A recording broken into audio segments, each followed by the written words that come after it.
We begin in Minneapolis, where several school children have been released from the hospital following yesterday's deadly shooting at the Annunciation Church.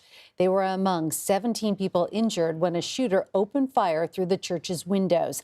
An 8- and a 10-year-old were killed.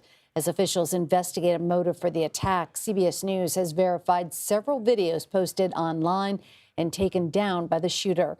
They detailed journal entries that describe plans for an attack on children, expressed suicidal thoughts, and referenced other mass shootings. Minneapolis Police Chief Brian O'Hara says the shooter had not been on police radar, but they were fueled by hate.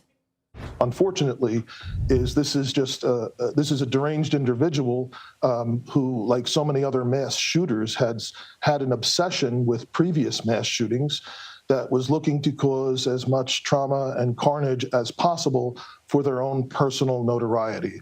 We have not been able to narrow down a specific motive in this case, but we have seen, just countless pieces of evidence that indicate a whole wide variety of hate towards various individuals and various groups of people. CBS News senior coordinating producer for crime and public safety, Anna Schecter, joins me now. Great to have you here. He just mentioned they still don't know a possible motive. Any new reporting on that? Well, we know that the shooter actually visited the church in the weeks prior to the attack and conducted surveillance. Law enforcement tells my DC colleagues and I.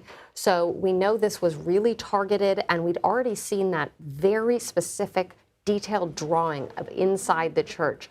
And my sources are telling me they believe that that drawing was made during or in immediate aftermath of that effort to case the place.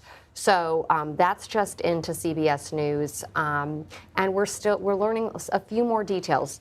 The shooter was working at a local cannabis dispenser up until mid-August and had left the job.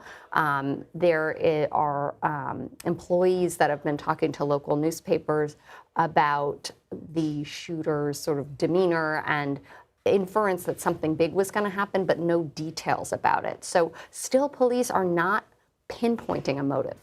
So he was working up until mid-August, and he was alluding to the fact that something was going to happen, but they didn't notice anything enough to report it? And not enough to report to police. And police have told me that there was really nothing that would have caused them to step in and confiscate weapons.